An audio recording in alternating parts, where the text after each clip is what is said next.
Good morning and welcome back to my another daily blog. কেমন আছো তোমরা সবাই? আশা করি সবাই খুব ভালো আছো আর আমিও অনেক ভালো আছি। অনেক দিন হয়ে গেল কোনো ব্লগ পোস্ট করা হয় না, তো ভাবলাম চলো আজকে একটা ব্লগ করা যাক। সকালবেলা ঘুম থেকে উঠে বিছানা টিছানা সব গুছিয়ে নিয়ে আমার মতো শীতকাতুরে মানুষ দেখো লেপের তলা থেকে বেরিয়ে আবার রোদ পোহাতে চলে এসেছি। তারপরে মা আবার ডাক দিল যে না এবার আয় কটা ভাত খেয়ে নে, কারণ আমার তো খাওয়ার কোনো ঠিকই নেই। আমি ঘুম থেকে উঠেছি তখন প্রায় 11:30 বাজে। যাই হোক, তারপর অল্প করে কটা ভাত খেয়ে নিলাম। এবার সকালেরটা খেয়েছি না দুপুরেরটা খেয়েছি সেটা বাবা জানি না, খাওয়ার দরকার খেয়ে নিয়েছি। শীতকাল আমার এমনিতে বড্ড প্রিয়। আমি যতই শীতকাতুরে মানুষ হই না কেন তবুও আমার শীতকাল খুবই প্রিয়। কিন্তু আমি জানি না স্নান করতে গেলে কেন শীতকালে আবার এত হাওয়া দেয়। আমার শীতকালের সাথে স্নানের কি এত শত্রুতা আমি বাবা বুঝি না। তো চলো এবার ড্রেসটা আমি পরে নেবো। সোয়েটার টপ আর এই জিন্সটা পরবো। এই জিন্সটা আমার ভীষণই প্রিয়, এটা আমি মিশো থেকে অর্ডার করেছিলাম, ভীষণ ভালো এসেছে আর আমার বড্ড ভালো লাগে জিন্সটা। এই সোয়েটার আর জিন্সটা আমি বহুবার পরেছি, মানে সত্যি বহুবার পরেছি, তবুও জানি না কেন এই টপ আর জিন্সটা পরলে আমার একটু বেশি ঢং বেড়ে যায়। জাস্ট অল্প একটু মেকআপ করে নেবো, মেকআপ ঠিক না জাস্ট একটু রেডি হয়ে নিয়েছি। তারপর লাস্ট একটু পারফিউম মেখে আমি বেরিয়ে পড়লাম। আমার আজকে দুজন ক্লায়েন্ট ছিল, পার্টি মেকআপ ক্লায়েন্ট গোবরডাঙ্গাতে, তো সেখানেই যাচ্ছিলাম। তো চলে আসলাম টোটো করে ফার্স্টে গোপালনগর স্টেশনে। তো ট্রেন দেখে এখনো আসেনি। আমি অবশ্য সবসময় ট্রেন ফেল করি, বাট এবার আমি চলে এসেছি ট্রেন আসেনি। প্রায় 20 থেকে 25 মিনিট কিংবা তারও বেশি লেট করে সেই ট্রেন ঢুকলো। যেদিন আমার তাড়া থাকে তো সেদিন ট্রেন ঢোকে না, যেদিনকে ট্রেনের তাড়া থাকে সেদিনকে আমিই আসি না। এটাই হয় আমার আর ট্রেনের সাথে।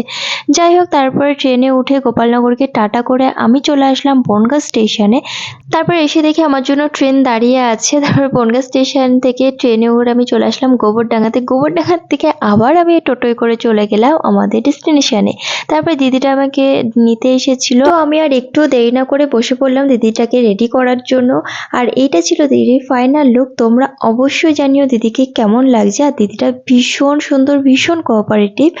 তো দিদির তো ভীষণ ভালোই লেগেছে, তোমরা হাসি দেখে বুঝতেই পারছো। তোমাদের কেমন লেগেছে সেটা অবশ্যই জানিও। একজন তো কমপ্লিট হয়ে গেল, বাট আর একজন তো আসেই না, তার জন্য আমি একটু বসে বসে ল্যাদ খাচ্ছিলাম। যাই হোক, অনেকক্ষণ পরে এই আন্টি আসলো। আর এই আন্টির একটু ডিমান্ড ছিল যে একদম লাইট ওয়েট একটা মেকআপ চাই, কারণ আন্টির সেটাই খুব পছন্দ।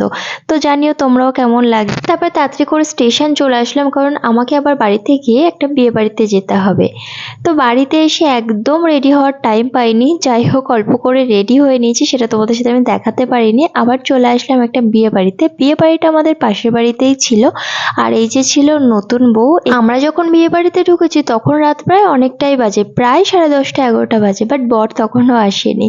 যাই হোক, 1 কাপ কফি নিয়েছিলাম। আর দেখো আমি এরকম জামশুট আর একটা সোয়েটার পরে চলে এসেছি, মানে আমি সাজতেই পারিনি। যাই হোক, আমি যা শীতকাতুরে সোয়েটার না পরে আমি বিয়ে বাড়িতে আসতে পারতাম না, আমার বাবা অত ফ্যাশন নেই। বিয়ে বাড়ির ভেতরে কোনো ভিড়ই নেই, যত ভিড় যেন এই জায়গাটায়। আর সত্যি কথা বলতে শীতকালে নাচের জায়গায় ভিড় থাকবে না তো কোথায় ভিড় থাকবে। আমার অবশ্য একটু নাচতে ইচ্ছা করছিল, কিন্তু আমার কোনো এখানে সঙ্গীই ছিল না যে একটু নাচ করবো। একা একা তো আর নাচা যায় না। আর নাচের জায়গাটা ভীষণ সুন্দর করেছিল আর সবাই সত্যিই খুব এনজয় করছিল, আমারও একটু করতে ইচ্ছে করে। যাই হোক, নেক্সট বার আবার হবে। তারপরে দেখো ওখানে থাকতে থাকতে দেখলাম যে বর চলে এসেছে। তারপরে বরটাকে একটু দেখে নিলাম। তারপর বর ঠর দেখে আমরা চলে গেছিলাম খাওয়া দাওয়া করতে, আমি দাদা আর বাবা। আর খাওয়া দাওয়া করে আসার পরেই আইসক্রিমটা নিয়ে নিলাম। ঠান্ডা যতই পড়ুক আইসক্রিম না খেলে হবেই না। চলো এবার আইসক্রিমটা নিয়ে বাড়ি যাওয়া যাক, প্রচন্ড ঠান্ডা গাইস।